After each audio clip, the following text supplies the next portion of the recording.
Deus, em nome de Jesus, nós te agradecemos por mais uma noite na tua presença, mais uma noite de estudo. Te agradeço por cada família que está conosco. Eu peço em nome de Jesus que o teu Espírito Santo nos dê um coração ensinável. Levamos a nossa mente cativa à obediência de Cristo. Em nome de Jesus, que tudo o que temos aprendido nesses dias, Deus, seja proteção para as nossas vidas, para o nosso coração, gerando zelo e temor pela tua presença e pela tua palavra, Deus. No nome de Jesus, eu abençoo cada família, aqueles que estarão assistindo esse estudo depois, que também sejam tocados pela tua graça e pelo teu favor. Em nome de Jesus, amém. E esse barulhinho é a porta fechando.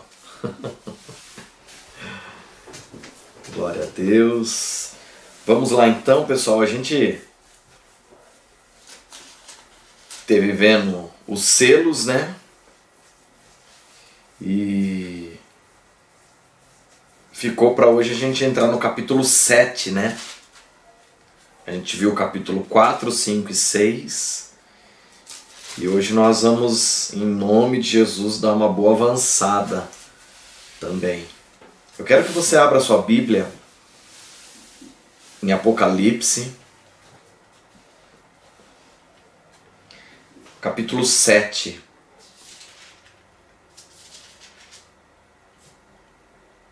Apocalipse 7 diz assim: Depois disso, vi 4 anjos em pé nos cantos da terra, retendo os 4 ventos, para impedir que qualquer vento soprasse na terra, no mar ou em qualquer árvore.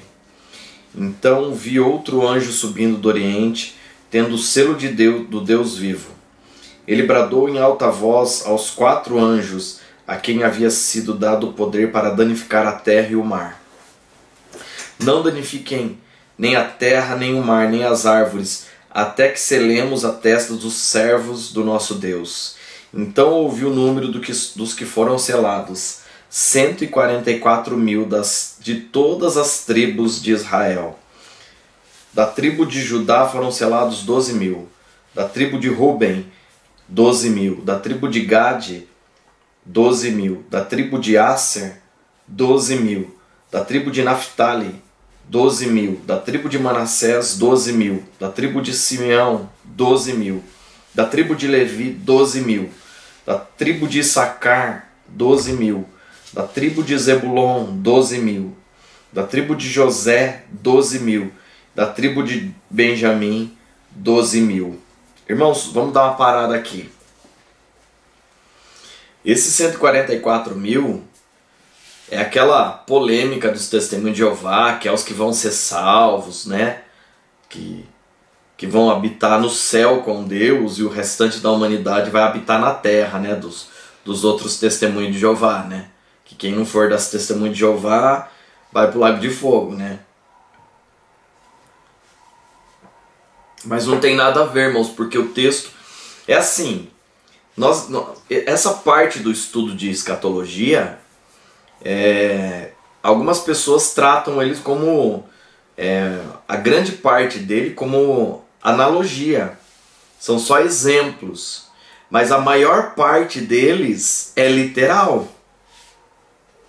A maior parte do livro de Apocalipse não é analogia.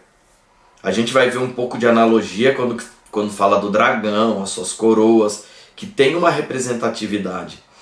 Mas muito do que nós estamos lendo nos selos, nas trombetas nós vamos ler, são eventos literais que vão acontecer.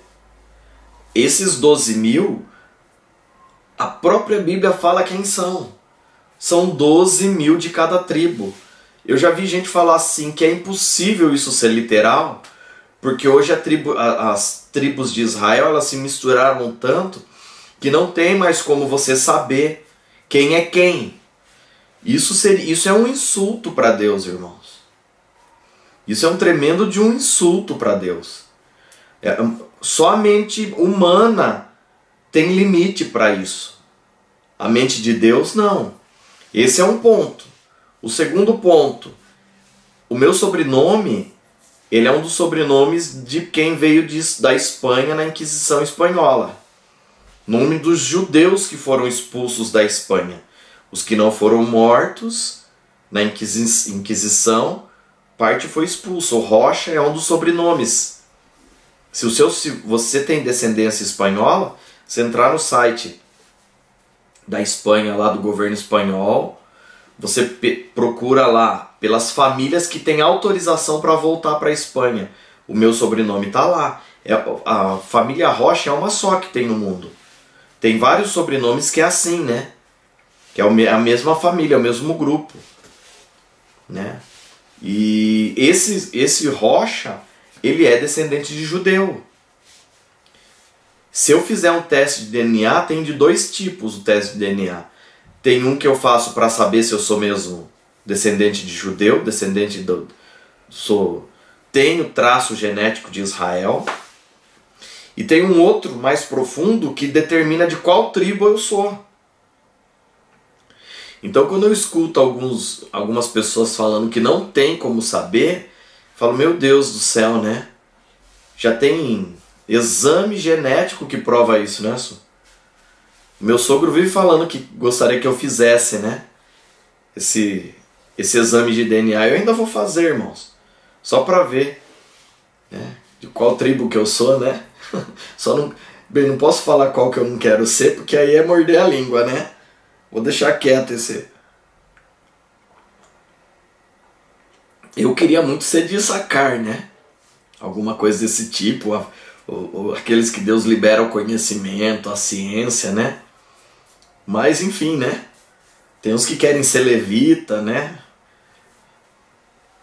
Mas enfim. Então é possível, irmãos.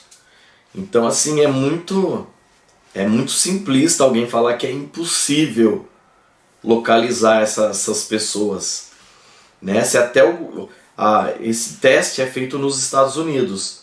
Você compra o kit vem, você tira a amostra, né, de uma boa quantidade passando pelas gengivas, né? Isola o material e manda de volta. Depois vem o resultado para você. Eu acho que o mais profundo é $2.000, né? O teste mais profundo, eu não lembro. É $1.000, acho que o simples, para saber se você é descendente. Se eu não me engano, $2.000 para você ter a localização realmente da árvore genealógica sua, de qual tribo você é, né? O Silvio Santos fez esse teste, por exemplo, né? Sabendo certinho a descendência dele, né? Então esses 12.000 de cada tribo, irmãos, é literal, tá? Se você quiser fantasiar outra coisa, fique à vontade, né? Mas são 144.000 e eles estarão com Jesus quando Jesus vier para trazer juízo sobre a terra, quando ele vier guerrear. Abra comigo em Apocalipse 14. Nós vamos ler do 1 ao 5. Vai falar deles de novo. Então olhei e diante de mim estava o Cordeiro, em pé sobre o monte Sião, e com ele 144.000 que traziam escritos na testa o nome dele e o nome de seu pai. Ouvi um som dos céus,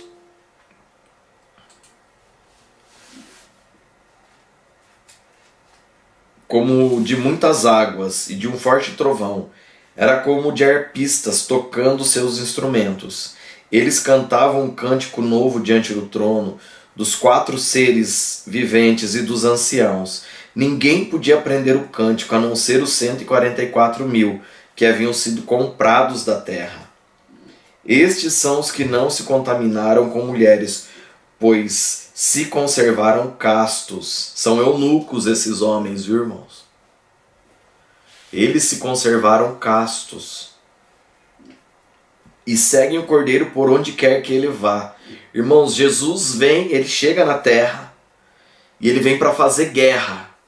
No momento que Israel está sendo atacada, e Jesus vem, e junto com ele, nesse momento, os principais guerreiros dele nesse momento são esses 144 mil. Das 12 tribos de Israel. Eles seguem ele por onde ele vai. Onde o Senhor vai passando fogo, eles estão ali junto. Amém? Você entende isso? Foram comprados dentre os homens e ofertados como primícias a Deus e ao Cordeiro. Mentira nenhuma foi encontrada em suas bocas. São imaculados. Irmãos, eu já vi gente ensinando que eles são as 12... Eles vão sair pregando durante a grande tribulação, né? Mas eu nunca achei isso na Bíblia. Se alguém já achou, depois você passa o texto para mim. Você já achou alguma vez isso na Bíblia? Então, eles não são 144 mil que estarão pregando o Evangelho, né? Eu já vi filme, né? Um grupo ali lê a Bíblia, entende que Jesus é o Cordeiro e sai pregando, né? É muita fantasia. Até porque eles vão se manifestar com Jesus quando ele chegar, quando ele descer no Monte Sião, né? Então, assim, a gente está passeando na Bíblia para a gente entender com mais calma. Aquilo que eu falei semana passada, se eu não me engano, até o capítulo 12 são os eventos. Do 13 em diante a gente vai ver mais detalhes. Não são coisas novas. A maior parte, eu não vou falar 100%, mas a maior parte do que nós temos do 13 em diante são detalhes dos eventos que acontecem até o capítulo 12. Tá? Tem pouca coisa nova. Por isso que a gente lê algum evento e vem para outros capítulos. Porque agora eu estou dando na sua mão a cronologia de Apocalipse. Então, se você estiver anotando isso com carinho, você tem a cronologia dos eventos. Tá? Nós não podemos ser pegos de surpresa. Vamos voltar lá para o capítulo 7, o 9 em diante. Depois disso olhei e diante de mim estava uma grande multidão que ninguém podia contar. De todas as nações, tribos, povos e línguas em pé, diante do trono do Cordeiro, com vestes brancas e segurando palmas, e clamavam em alta voz: a salvação pertence ao nosso Deus, que se assenta no trono, e ao Cordeiro. Todos os anjos estavam em pé ao redor do trono, dos anciãos e dos 24 seres viventes. Eles se prostraram com o rosto em terra diante do trono e adoraram a Deus, dizendo: Amém. Louvor e glória, sabedoria e ação de graças, honra, poder e força sejam ao nosso Deus, para todos sempre.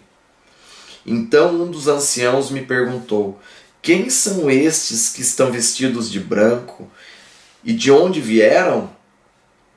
Eu respondi: Senhor, tu sabes. Irmãos, quando você não souber uma resposta, dá essa.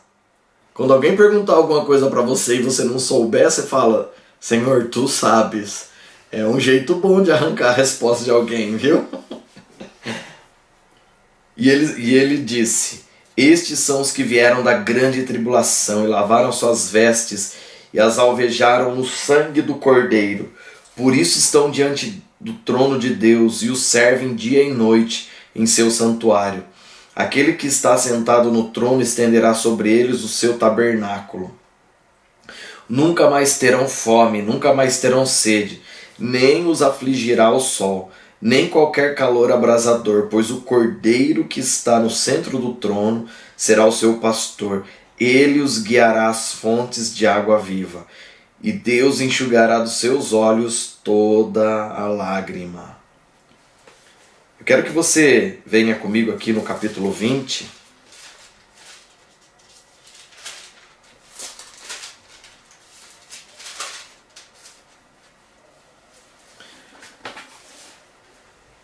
Do 4 ao 6.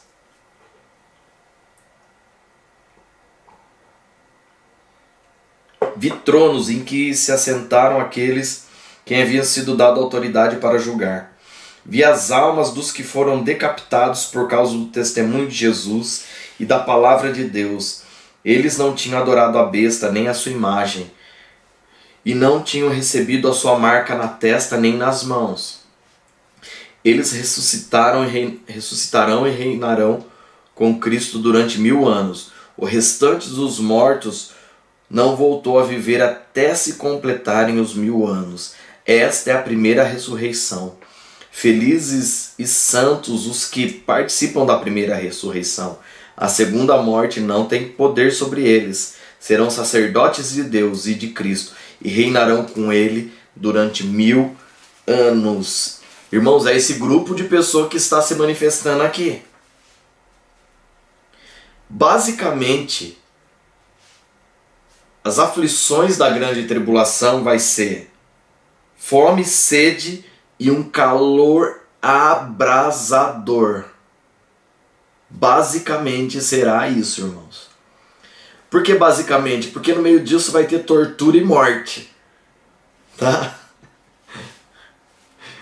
Então, todos esses 5 itens que eu coloquei, né, independente da ordem, a ordem do sofrimento não altera o sofredor.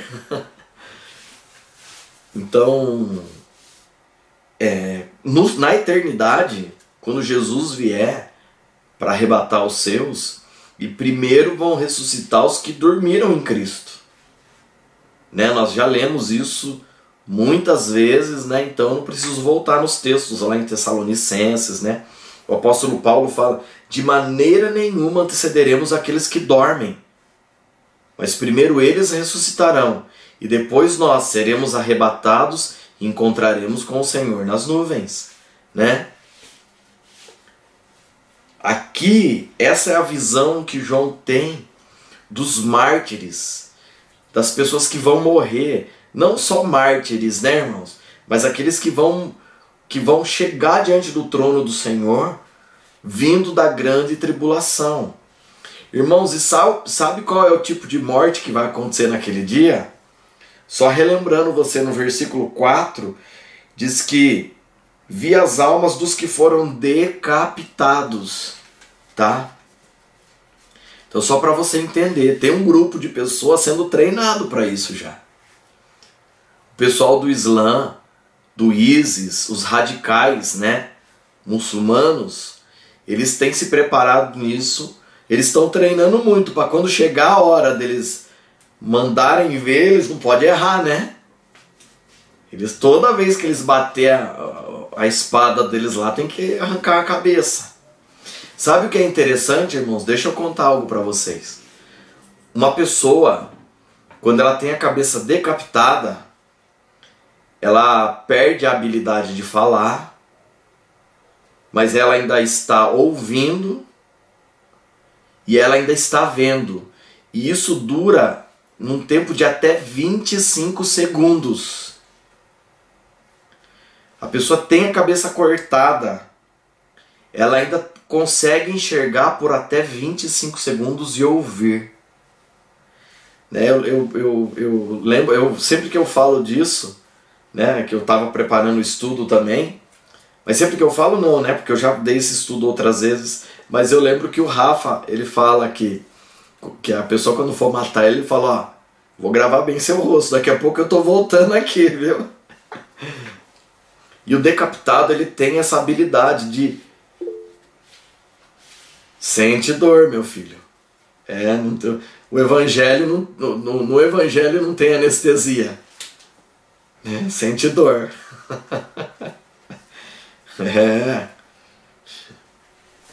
Mas tem a garantia de uma vida eterna, né? Eu entendo. Né? A grande preocupação nossa é sentir dor, né, irmãos? Se a gente tiver o privilégio de morrer antes de tudo isso acontecer, glória a Deus. Se não, dorzinha rápida. 25 segundos. Se não passou pela tortura de ter que negar a Cristo, irmãos, vamos ser maduros, né? Vamos entender que, imagine, irmãos, esse povo solto para perseguir os cristãos. Deixa eu te levar a entender isso. Sabe como que eles fazem nos países muçulmanos, os países africanos onde o Islã impera, no Irã, Paquistão, Afeganistão, na Síria, na Líbia, países muçulmanos, a Constituição é regida pelo Islã. Irmãos, quando eles têm notícia que tem um cristão ali, os países que matam aqueles que... Não vamos poder lutar, eu já vou chegar nesse ponto. A turma quer faca na caveira, né? O que eles fazem? Eles chegam numa casa, aqui mora cristão, é cristão? É. Eles marcam a casa. É uma letra U com ponto. E... se tem alguém falando comigo no WhatsApp, só dá uma respondidinha. E... aí o que eles fazem? Dali a alguns dias eles voltam e perguntam, todo mundo aqui é cristão? É. E aí, irmãos, é onde começa aquele processo para fazer a pessoa negar a Cristo. Ele senta no sofá, dá um salgadinho para a pessoa, abre uma Coca-Cola e começa aquele diálogo. Meu querido, você tem certeza que você quer continuar sendo cristão? Volta para o Islã. E aí se a pessoa não aceitar, ele fala, não, tudo bem, tá certo, irmão, você faz o que você quiser de sua vida, ninguém te obriga a nada. Você acha que vai ser assim, irmão?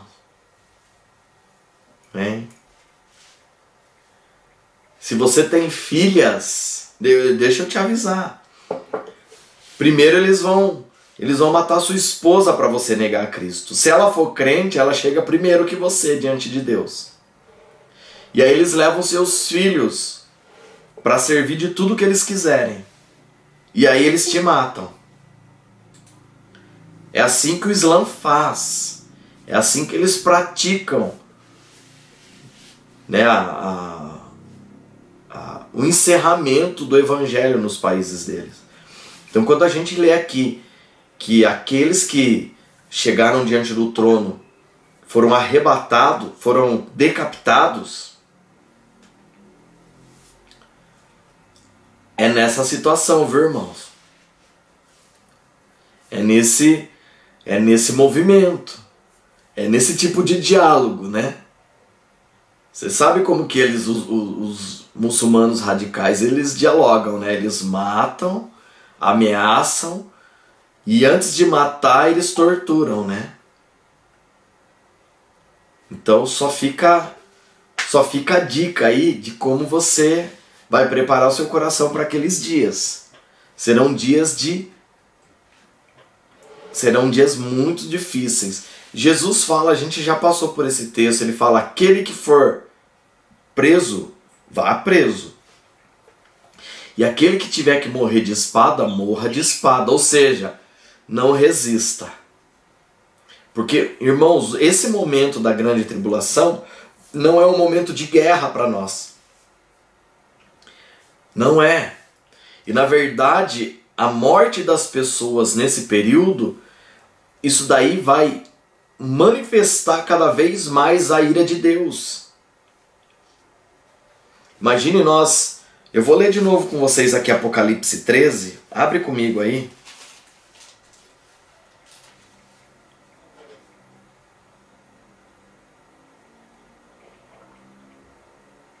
Eu vou ler aqui para vocês, Jesus explicando. Apocalipse 13, do 5 em diante. A besta foi dada uma boca para falar palavras arrogantes e blasfemas. E lhe foi-lhe dada a autoridade para agir durante 42 meses, 3 anos e meio, tá, irmãos?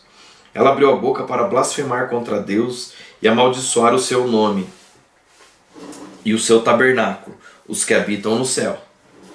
Foi-lhe dado poder para guerrear contra os santos e perder para eles, né, irmãos? E vencê-los, né? Eu já vou ver Efésios 6,12. E vencê-los. Agora vamos continuar lendo aqui, ó.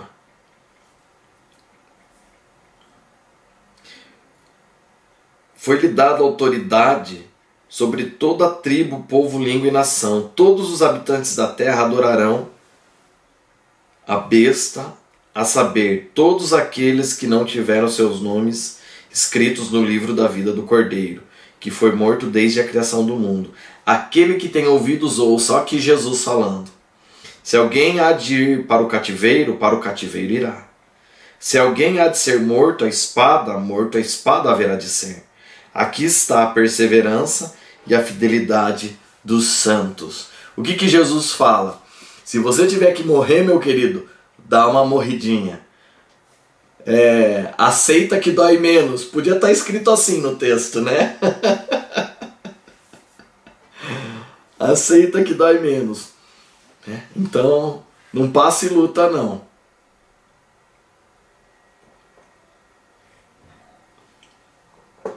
Irmãos, da invasão da Segunda Guerra, quando o Japão invadiu a Coreia do Norte e começaram a matar muitos cristãos naquela época. Não só o Japão, né? A Coreia do Norte, invadiram a Coreia do Sul e, enfim, e os sul-coreanos os cristãos sul-coreanos estavam sendo mortos de quilo, de tonelada. E eles abriam buracos e enterravam e colocavam uma família inteira dentro do buraco. Eles começavam a jogar terra e falavam para eles negar a Cristo e a terra subindo. E ali estavam os filhos de 4, 10, 15 anos, pai, mãe. E o pai apenas falava: filho, só mais um pouco. Já já a gente vai estar com Cristo. Só mais um pouco. E eles morriam asfixiados, enterrados. Isso é uma história recente, irmãos. Isso eu não ouvi de alguém que pensou nessa história. Eu ouvi de pessoas que viveram essa história. Eu conheci pastores que estavam na Coreia nessa época. Na Segunda Guerra Mundial, com pessoas com 70, 80 anos, que viram muitos desses eventos acontecerem. Que os pais foram mortos e os filhos foram largados, abandonados na rua para morrer de fome, sem ter ninguém para cuidar. E Deus guardou essas crianças e hoje eles são missionários. Agora, eu conheci eles há uns 13 anos atrás, eu tive o privilégio de conhecer esse tipo de pessoa. Então não pense que a grande tribulação, irmãos, vai ser mamão com açúcar. Vai ser um evento como nunca houve e jamais haverá. Então, pensa na Segunda Guerra Mundial, perseguição contra os judeus, pensa nas inquisições, pensa nas invasões que Israel sofreu.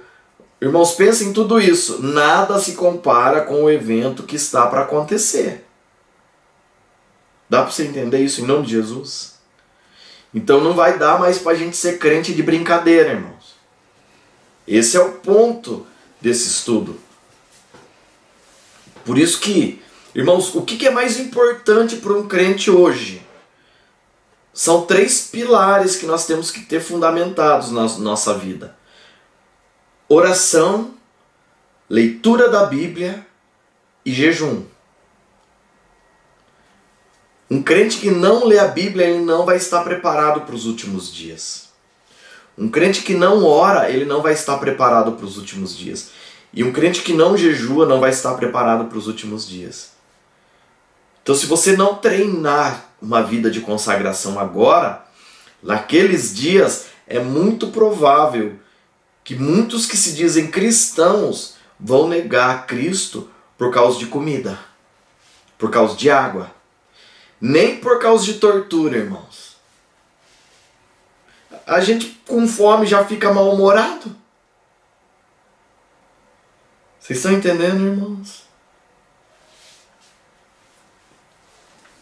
Vamos lá.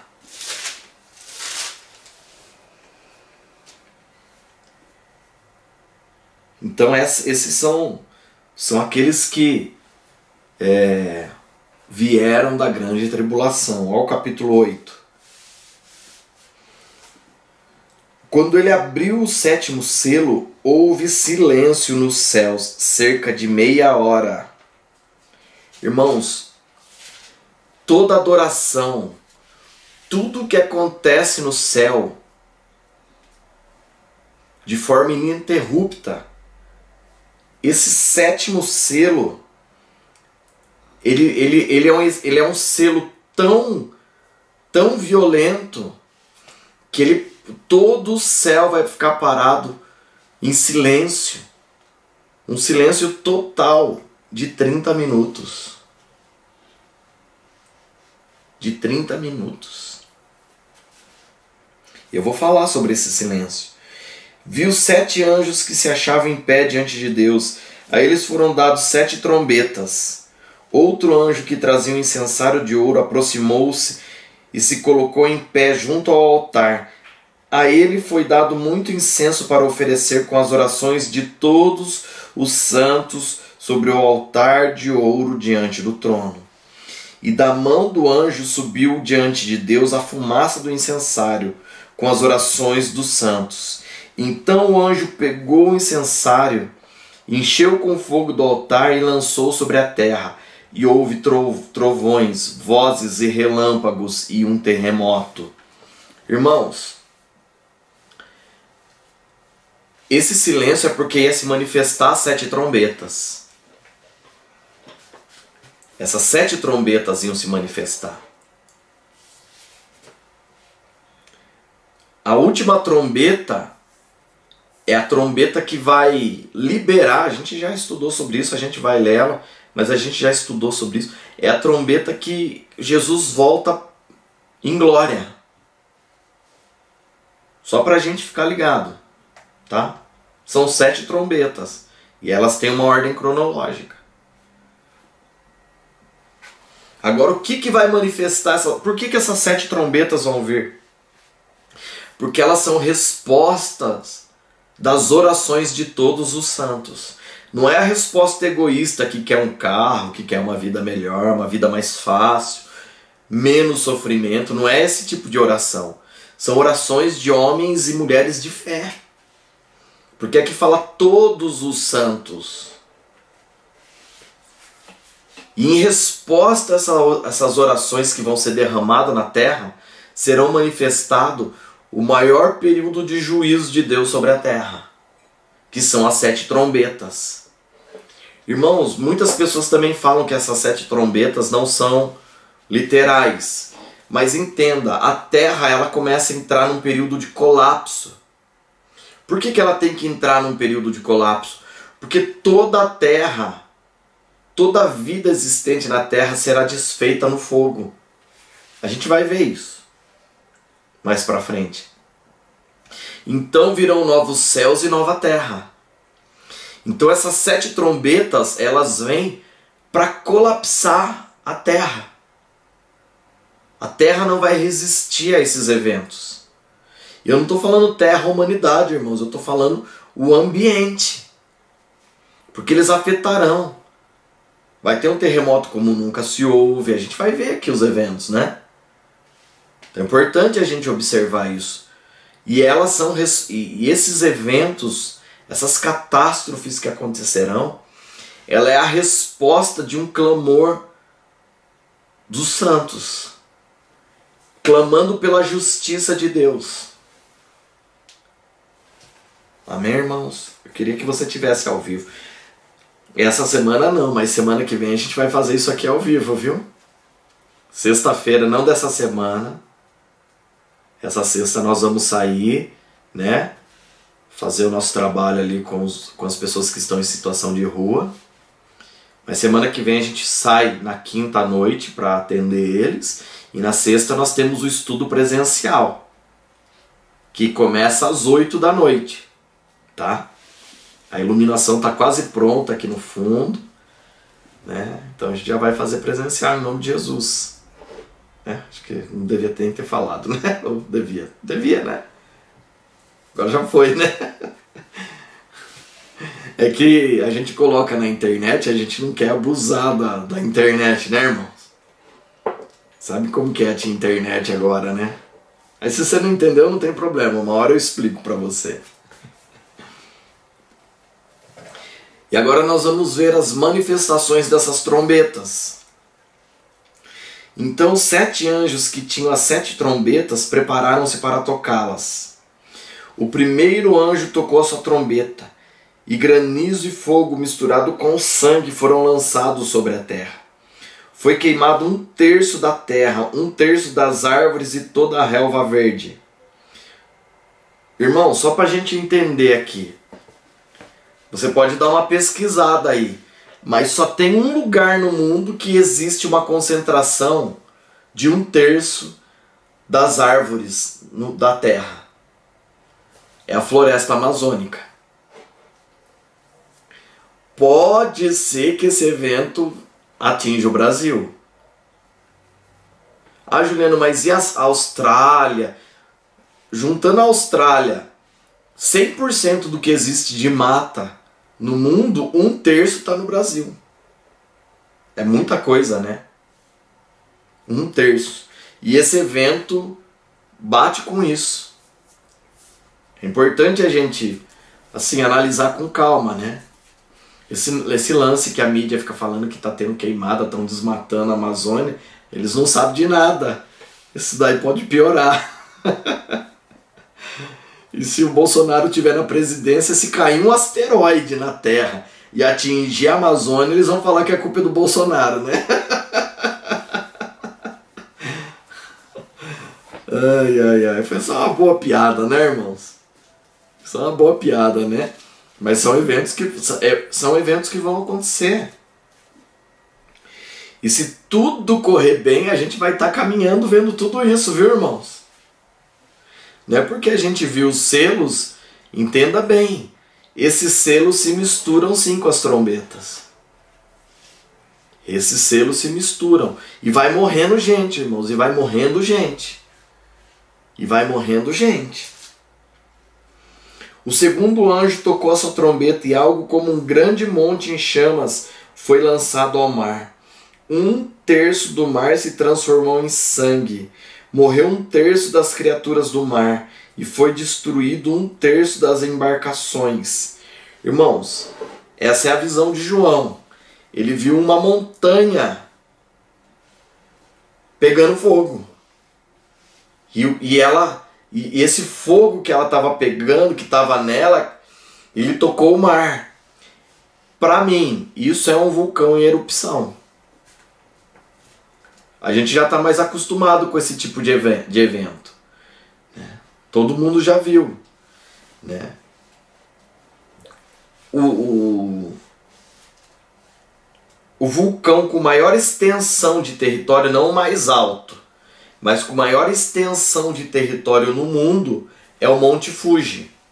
Ele é um imenso vulcão e ele tem um diâmetro assim, ele é muito grande em diâmetro, não em altura, em extensão. Esse é um vulcão que, se entrar em erupção e ele está ativo, está adormecido. Ele faz um barulho, hein? Pela extensão que ele tem. E sem falar que no círculo de fogo ali da Ásia está o Japão, Indonésia, Filipinas, né? As ilhas Fiji, se não me engano, né?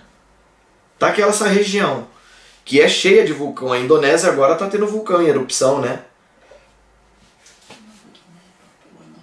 Papua Nova Guiné, né? Também, né? Então, esse é um evento que, no meu ponto de vista, é um grande vulcão. Né? Ele viu uma montanha, né? Se derramando no mar, né? E enxofre tocando o mar, né? Porque o vulcão lança muito enxofre, né, na atmosfera e ele contamina a água, que é uma barbaridade. O 10, versículo 10.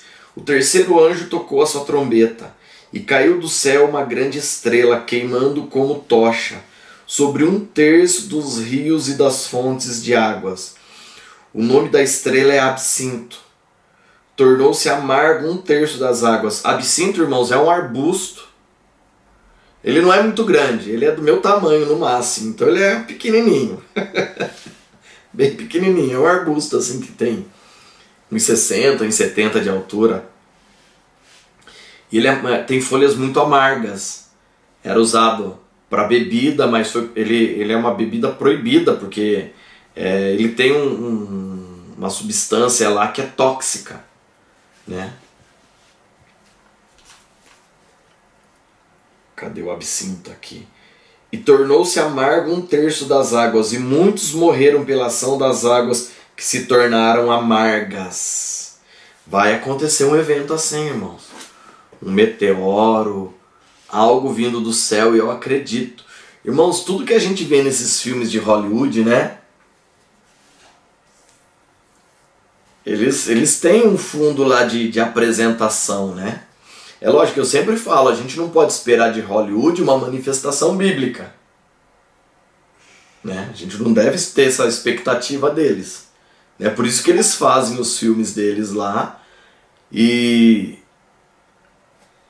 olha lá, a Cíntia mandou aqui o maior vulcão do mundo atualmente, né? Pois assim, a Su vai abrir ali para ver. E... deixa eu ver uma mensagem aqui. A Vânia mandou Efésios 6,12. Dá uma seguradinha aqui, irmãos. Vamos ver lá. O que tinha. Eu já caminhei naquilo, mas vamos ver. Ah, tá. Pois a nossa luta não é contra a carne ou sangue, mas contra os poderes de autoridades, contra os dominadores deste mundo tenebroso, contra as forças espirituais do mal nas regiões celestiais. Né? Naquela hora que sobre a perseguição, a morte dos cristãos, né? Então é mais ou menos assim, né? A gente tem que morrer e falar obrigado. Posso falar uma coisa antes? Muito obrigado, viu? Que agora eu vou ganhar uma veste branca e vou estar diante do trono do meu Deus o tempo inteiro. E vou servir Ele para sempre. Né? E vou reinar com Ele. Muito obrigado. Então você agradece, fala, dá um joinha pro cara, deixa um like na morte que ele vai dar para você. Você fala, antes que você me mate eu já vou dar um like para você, tá? Mas capricha, dá uma morte boa para mim, né? E de preferência pega a minha cabeça para eu olhar tudo que está acontecendo por 25 segundos. Porque como diz o Rafa, eu vou voltar, né? O Exterminador do Futuro, I'll be back. Stallone. Não, Stallone não, Schwarzenegger. Schwarzenegger. Vamos lá, irmãos. I'll be back é uma piada, né? O 4º anjo tocou a sua trombeta e foi ferido 1/3 do sol, 1/3 da lua e 1/3 das estrelas, de forma que 1/3 deles escureceu. 1/3 do dia ficou sem luz, também 1/3 da noite. Enquanto eu olhava, ouvi uma águia que voava pelo meio do céu e dizia em alta voz: ai, ai, ai dos que habitam na terra, por causa do toque das trombetas que estão prestes a ser dado pelos 3 outros anjos. Irmãos, eu não sei como que vai ser isso. Juliano, como que você não sabe? Porque eu não vi o evento. Mas o fato é, o dia vai ter 1/3 a menos de claridade. Então eu não sei se ele vai demorar mais para o sol aparecer ou vai escurecer antes, né? O pessoal eu tenho alguns amigos que foram para a Alemanha e ficaram meses lá, eles falam que o inverno lá é deprimente, né? Porque fica escuro, né? Muito cedo, né? E diz que o dia fica triste, né? Aquele peso, né? Então imagine, né? 1/3 do dia mais escuro, né? Não sei se vai ficar uma penumbra, né? Vai diminuir a claridade. Esses eventos vão gerar uma cortina de fumaça, né? Nuvens densas que vão diminuir a claridade da Terra. Pode ser isso também, né? Lógico que esses eventos a gente dá uma especulada, porque como eles não aconteceram, a gente não tem como falar, vai ser assim efetivamente. O que eu sei, irmãos, pelo que eu vejo a Bíblia, por exemplo, vai morrer 1/4 da população. Depois a gente vai ver que mais 1/3 vai morrer. São 2 eventos separados. Morre 1/4 e depois 1/3 da população. É muita gente, irmãos. Em 2 eventos, assim, um evento vai ceifar 1/4 da população e outro evento vai ceifar 1/3. A gente não teve nada assim ainda na Terra. Então, quando eu vejo a turma falar, não, já aconteceu, os seres já foram. Não é possível, né? Dá uma lida na história. A história vai contra, né? A maioria dessas manifestações historicamente não aconteceu. Você pega lá, quando fala de Apocalipse, e muitos falam que os eventos já aconteceram, a invasão de Israel, só que João escreveu aquilo depois da invasão. Ele escreveu depois. Ele não escreveu um evento histórico, são eventos que vão acontecer no futuro. É o que Apocalipse diz no começo. Escreve o que há de acontecer, que vai acontecer. Não é o que aconteceu, né? Quando João vai preso, fica preso na ilha de Patmos, ele já tinha presenciado aquilo. Porque ele vai preso depois da invasão do ano 70. Amém, irmãos? Isso é história, não tem como contestar a história, né? A história, qual é a importância da história? Ela traz registros que nos posicionam. E a gente sabe qual evento que aconteceu ou não. Essa é a grande importância da história. Né? Os historiadores eles falam que a história serve para a gente saber o que aconteceu no passado, para a gente prevenir o futuro. Né? Então a história ela avisa, né? Ela fala, ó, aconteceu, isso aconteceu, isso aconteceu. Esses eventos que nós estamos vendo não aconteceram. Nessa escala, não aconteceram. Então, eu estou falando da grande tribulação. Porque o próprio Jesus em Mateus 24 fala, nunca aconteceu e nem vai acontecer eventos igual esse. Amém? Capítulo 9.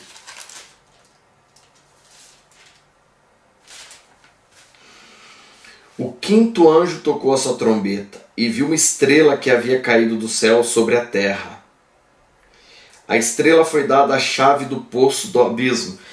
Irmãos, essa estrela aqui dá pra gente... É uma das estrelas que caíram na terra. Quando que ela cai? Vamos ler Apocalipse 13. Dá uma seguradinha aí. Apocalipse 12. Desculpa, não é o 13.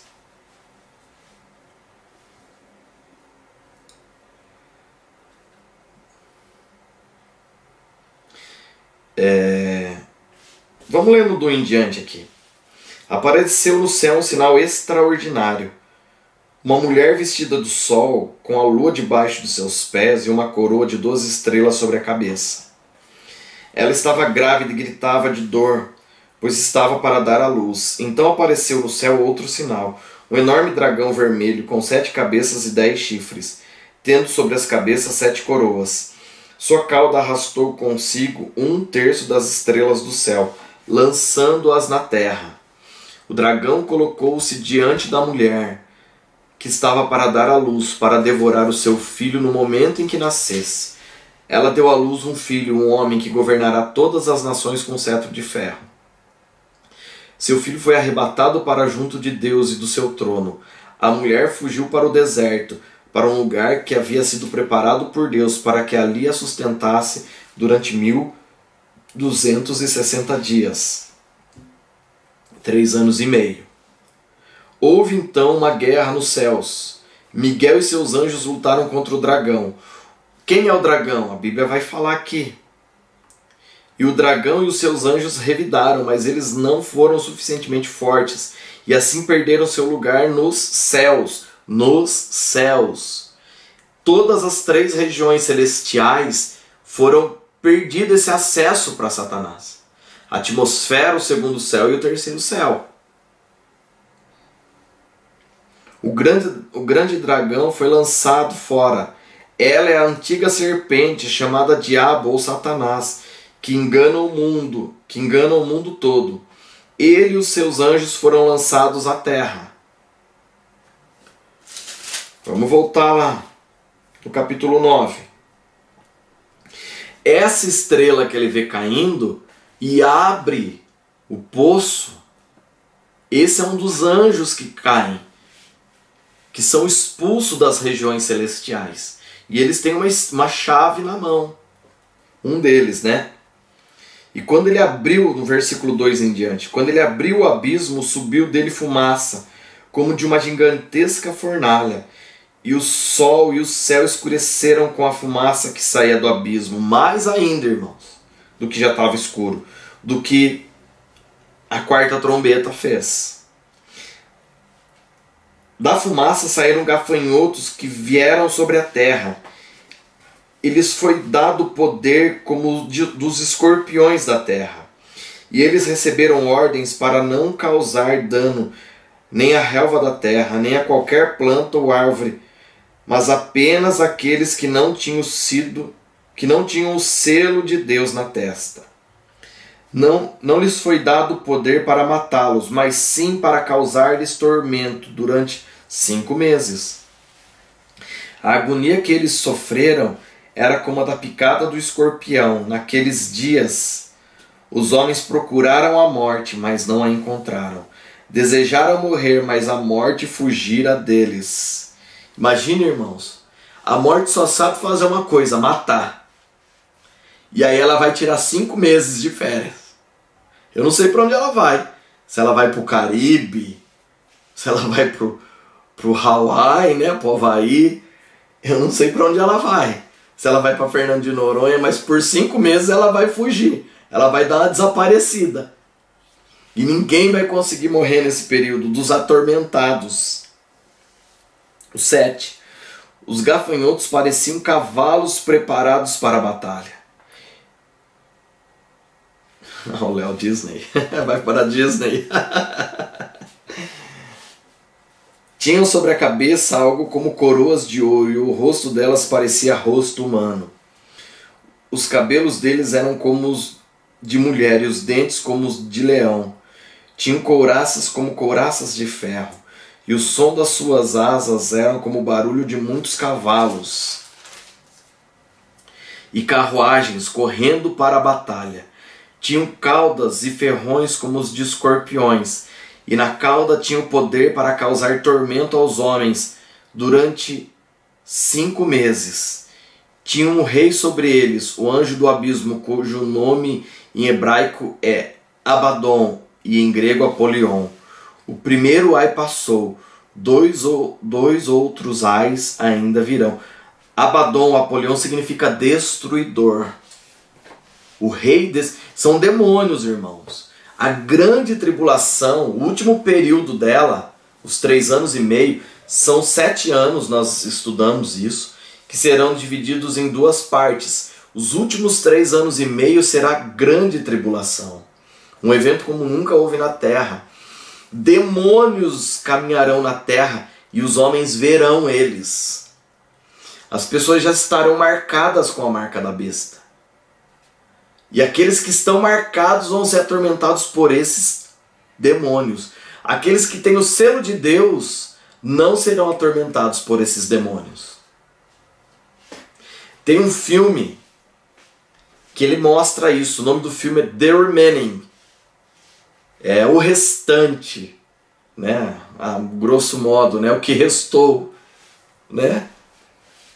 O que sobrou na terra. Fala de um evento de arrebatamento e ele narra o Apocalipse 9. Ele... pode ser os remanescentes, é que a tradução não dá remanescentes, né? Aí... tem um erro ali que eu não concordo, que as pessoas quando são arrebatadas, o corpo dela cai morto. Eu não concordo com isso.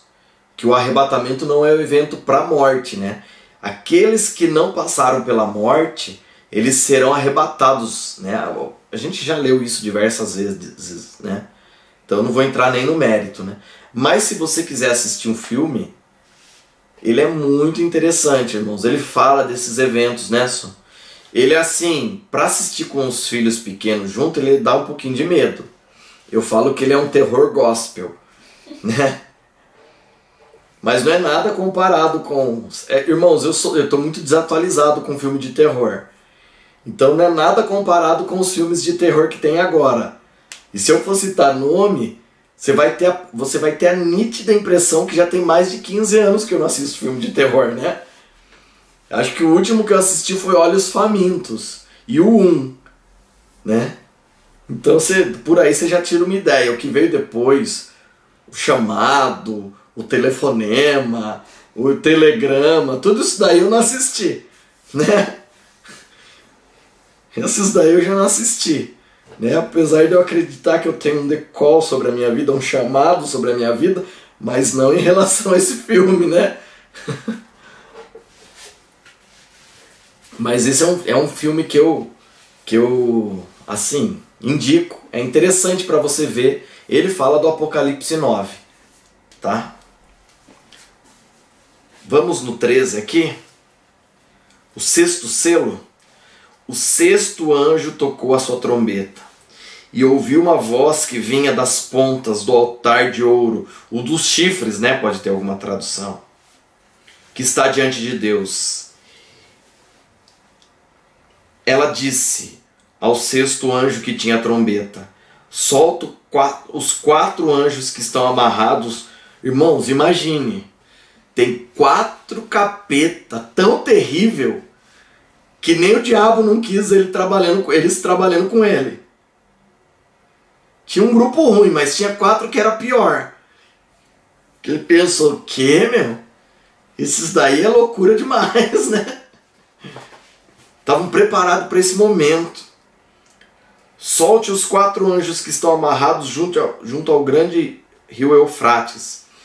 Os 4 anjos que estavam preparados para aquela hora, dia, mês e ano, foram soltos para matar 1/3 da humanidade. O número dos cavaleiros que compunham os exércitos eram de 200 milhões, e eu ouvi o seu número. Olha, irmão, só uma pausa aqui. Esses demônios, eles vão, meu ponto de vista, eles vão incitar uma grande guerra. E essa grande guerra vai matar 1/3 da população.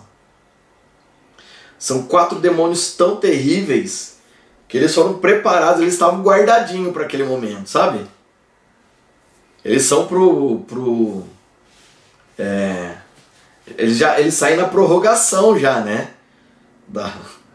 Sabe quando a gente lê lá em Daniel, que dá uma diferença de alguns dias lá? Eu brinco com a turma, eu falo, é para esse momento, é a prorrogação, né? Da grande tribulação, né? Onde que eu estava aqui? O 17. Os cavalos e os cavaleiros que vi em minha visão tinham este aspecto. As suas couraças eram vermelhas como fogo, azuis como jacinto e amarelas como enxofre. A cabeça dos cavalos parecia a cabeça de um leão, e da boca lançavam fogo, fumaça e enxofre. 1/3 da humanidade foi morto pelas 3 pragas de fogo, fumaça e enxofre que saíam de suas bocas. O poder dos cavalos estava na boca e na cauda, pois em suas caudas eram como cobras, tinham cabeças com as quais feriam as pessoas. O restante da humanidade que não morreu por essas pragas, nem assim se arrependeu das obras de suas mãos. Eles não pararam de adorar os demônios e os ídolos de ouro, prata, bronze, pedra e madeira, ídolos que não podem ver, nem ouvir, nem andar. Também não se arrependeram dos seus assassinatos, das suas feitiçarias, da sua imoralidade sexual e dos seus roubos. Irmãos, eu quero que você abra comigo em Zacarias 14. Eu vou abrir aqui também em outra versão. Depois você pega para mim. Zacarias está antes de Malaquias, tá, irmãos? Isso aqui? Abre aí para mim também. Zacarias 14. Nós vamos ler o versículo 12 e 13. Só um momentinho. Eu vou abrir aqui em outra versão também.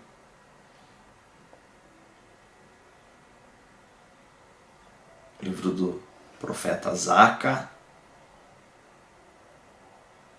Abre aí. Vamos lá. Eu vou ler primeiro na NVI. Esta é a praga com a qual o Senhor castigará todas as nações que lutarem contra Jerusalém. Sua carne apodrecerá enquanto estiverem ainda em pé.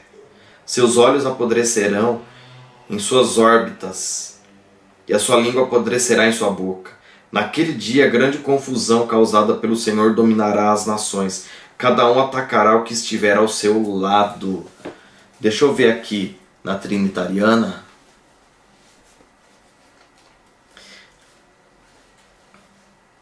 Tá, apodrecerão também. Como que está na King James?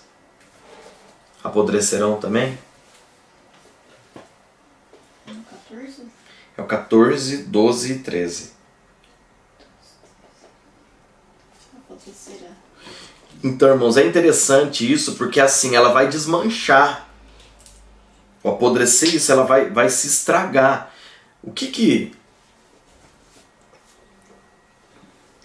Qual evento, o que pode acontecer que a pessoa, antes dela cair no chão, os olhos dela, a sua língua, sofre esse tipo de dano? Isso é relatado pelas vítimas. Ataque nuclear, o Leandro falou. Perguntou, mas pelas vítimas da bomba nuclear de Hiroshima e Nagasaki. As pessoas, antes de cair no chão, seus olhos eram queimados e as suas línguas também. Os poucos que não tiveram todo o seu corpo destruído, não tinham olho nem língua mais. Ela desmanchava na boca. Então isso pode ser, sim, uma grande guerra, irmãos. Esse evento aqui. Primeiro a gente vê lá no capítulo 6, 1/4 da população. Na estimativa de hoje, 1/4 da população seria quase 2 bilhões, irmãos, de habitantes sendo mortos. A gente viu isso semana passada. Depois do restante, aí vamos pensar em 5 bilhões.